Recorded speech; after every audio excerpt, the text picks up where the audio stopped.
Hello, this is Archie Dunlop with Talking Astrology with Archie on Saturday, May the 13th, 2023. Today, I want to talk about dogs. Dogs can have horoscopes. Uh, Maybe some people make money out of reading the charts of dogs. I've never made any money reading the chart of a dog.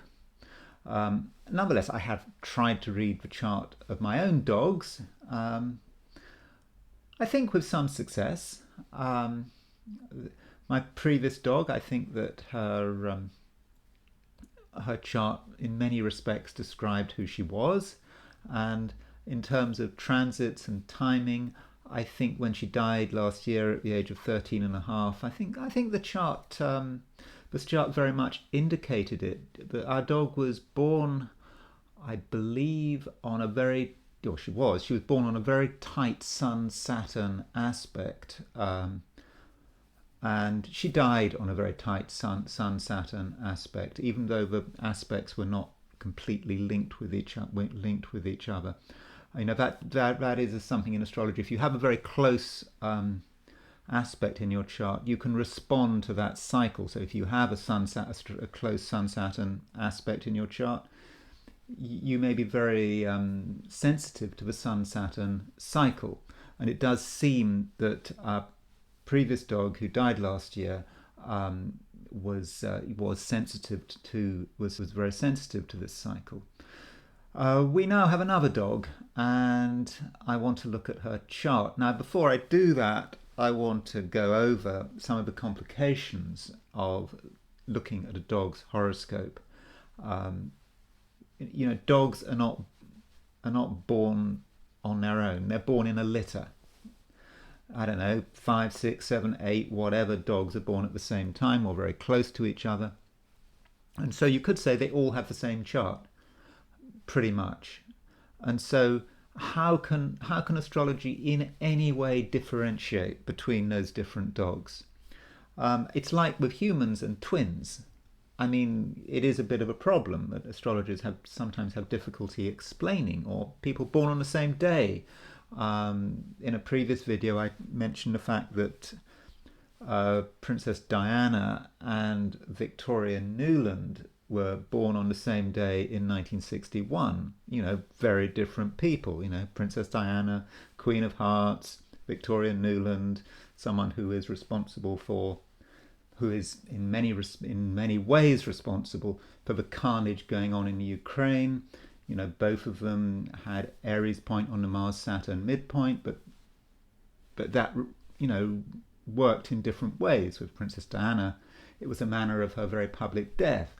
With Victoria Nuland, it was the way she has stirred up or helped stir up this crisis in the Ukraine over many years, and as a result, a lot of people have died. So that's how one configuration can work in different ways, and I suppose it may be the same with puppies. So different puppies, through going to different homes, different things in their charts are going to manifest. So I am aware of this problem when looking at the charts of a chart of dogs. Plus, dogs don't have the opportunities that humans have. You can't really think about their career. That's or their money, or how they're going to be creative. Or maybe with a puppy you can. But anyway, what I'm going to do is I'm going to look at my dog. So here's my dog. It's a big white dog. It's, as far as the breed is concerned, it's a Slovensky Chuvach, a dog which is similar to a Great Pyrenees and a Maremma, somewhat smaller, but has the basic function. It's a livestock guardian dog. So you could say as a family pet, it's not ideal, although we have had our previous dog was also a Slovensky Chuvach, so we thought we were used to livestock guardian dogs. And anyway, here's the chart. This dog was born on August the 5th, 2022, around midday. close to the Slovak city of Liptovský Mikuláš. So when I heard about the birthday of this dog, before we had decided to get the dog, I kind of thought, is this really a good idea? There was something about this chart I didn't like. Um, the problem with this chart for a dog is Moon in Scorpio. Now, it doesn't matter what you're doing, whether it's a new enterprise, whether it's a a human, whether it's the first time you move into a house, or indeed whether it's a dog. Ideally, you don't want the moon at around 12 degrees Scorpio. Now, we don't know precisely where it is, but even, regardless of what time of day this dog was born, she has the moon in Scorpio. And the moon does not work well in Scorpio. In terms of humans, humans of moon in Scorpio, they can keep things to themselves. They can be very unforgiving. They can be stubborn, and they can be quite inscrutable. When you look at the rest of the chart, Mars-Uranus conjunction in a dog. I don't know whether you really want a Mars-Uranus conjunction in a dog. I mean, Mars is the planet of violence. Uranus is unexpected violence. So you might get in a dog, who knows, that might be a dog that can suddenly attack. Makes sense, doesn't it? Mars-Uranus.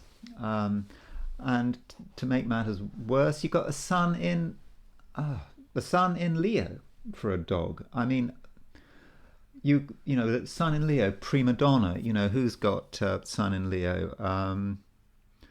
In fact, on August the 4th, the day before, Meghan Markle was born, so she's sun in Leo. Anyway, obviously different year. But this dog, with all these fixed signs, moon in Scorpio, Mars in Taurus, Sun in Leo, she is a stubborn bitch, and I think that really, really shows. This dog does things her way, is impossible to train. Is once she's focused on a particular behavior, she completely goes with it. She's 9 months old. She's still chewing things up, and she's a very intense dog. She's not some sort of loving, warm, fluffy ball of love, all that kind of stuff. No, this dog, I think is perhaps a problem. Now, as far as karma is concerned, can you really talk about dogs and karma? I mean, I had this really strange conversation some years ago in a post office, and I was in the post office and with our previous dog, and she was very thirsty, and it was height of summer, and someone was giving her some water, and then suddenly someone said, "Well, dogs, they don't have an afterlife. They really don't." And she was explaining to us, I think, from a Christian perspective. And then a passerby overheard the conversation and said, "Yes, that's true. Dogs do not have an afterlife." Now, I believe that the Catholic Church has actually changed its view on that.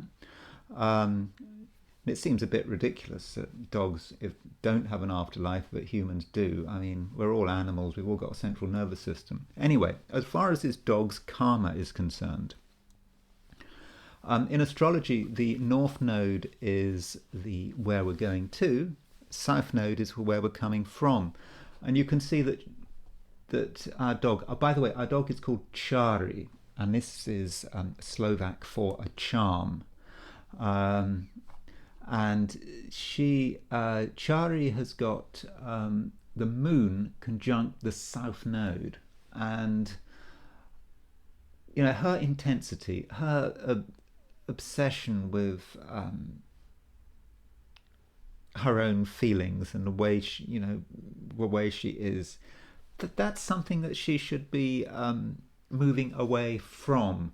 By the way, I hope you realize I'm being a little tongue in cheek. As you know, nowadays you have to put on the internet, you have to put /s, don't you, just to make it clear that you're not necessarily fully serious. But I'm not sure whether I'm serious or not. But she has South Node on the moon on the South Node, so yeah, she is the line of least resistance of this dog is to be just really intense and just keep it all to herself. Where should she be going to? The North Node in Taurus, conjunct Uranus, conjunct Mars. Maybe her karma is to be an attack dog, to be not necessarily an attack dog, but to have a certain spontaneity to her, a spontaneous violence. You never know what she's going to do next. And because it's in Taurus, I suppose Taurus is about defense, and so maybe what she's supposed to be is she's supposed to stop thinking about herself, and she's got to start defending defending her environment in a very practical sense. So you can see from my description of her chart that I'm somewhat confused. I'm not quite sure what to make of this chart, and I am of a feeling that we probably shouldn't have got the dog, that it was a mistake. Oh, by the way, I'm into karma myself. Once you've bought something, once you've got a dog, you can't get rid of it. Our previous dog, within the first 10 minutes of half an hour of buying her, I knew I was allergic to her, and it took me, as I said, it took a year and a half for me to get over it. There was no talk of getting rid of the dog. Well, once you've got the dog, you're stuck with it. I do accept that, and this dog is 9 months old, and this dog is really difficult, and it's not like the previous dog. And now that's an important point, because dogs do have personalities, and yes, they have different charts, as I'm demonstrating here. So I'm now going to move on and talk about today's astrological situation. We have today, Saturday, May the 13th, 2023, a conjunction between the moon and Saturn. I think that is difficult in the sense that there could be a certain emotional reserve. People are not going to just express their emotions here, there, and everywhere. People are going to be worried about revealing too much. Yet, this may not be a bad thing, because the Moon-Saturn conjunction is making a fortunate trine aspect to Venus. And so now might be a time when we can actually control our emotions and channel our emotions into positive areas. So in terms of relationships, if in the recent past there's been turmoil, now is a time to stabilize things through calm discipline. So I think that's the main theme. I think today is a day for taking control of the situation and for making constructive use of your feelings. Now, as far as my forecasts for the 12 signs are concerned, let's go. Aries, you're on the fringes, playing a supporting role. It's an unusual situation, but it shouldn't worry you. Taurus, it's important to be respectful. A couple of people are a lot wiser than you, and you should defer to their better judgment. Gemini, at work you can be tough, and at the same time your disciplined approach can boost your finances. Cancer, finding your higher self is hard work, and you need to keep your unconscious mind in check. Leo, it's hard to relax because you know that something has to be done. Don't delay. Virgo, partners are serious. If you're looking for new love, maturity is an important asset. Libra, it's a good day for learning. Serious people want to help, and you should listen to their advice. Scorpio, Creativity is not the easy option. It requires dedication and the ability to be self-critical, believe it or not. Sagittarius, a low-key day when you shouldn't expect much to happen. Capricorn, partners are under a cloud of their own creation. Your words hit home. Aquarius, your financial good sense can bring order out of chaos. And finally, Pisces, things start moving and you can make effective use of your emotional power. Now I'm going to move to my I Ching reading.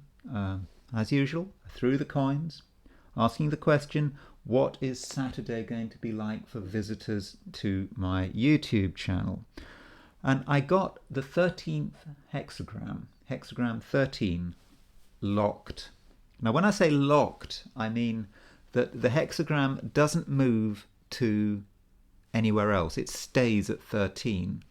And regardless of the hexagram, when you've got a locked hexagram, it can indicate a certain amount of stagnation. So just bear that in mind. But the 13th hexagram is fellowship with man, fellowship with, man and women, whatever. It's bringing together other people, and it is a time when we can reach out and when we can make connections with people who in the past had been difficult to get hold of. In particular, it seems that there is one particular person who we just haven't been able to reach. Even if they live next door, even if they live in the next room or whatever, there's been a wall. It may be an emotional wall, it may be a physical wall, but it's there. And today, this wall is going to start to I won't say crumble, but it's going to start to become more pervious. We're going to be able to sort of make connections. We're going to start, our messages will start to hit home. So if there is someone you've been trying to get hold of, or if there's someone you feel estranged from, now is certainly the time to start making overtures, because I think in the end you will make the contacts you so badly want to make. Anyway, that's all I'm going to say for today, and I will talk to you tomorrow.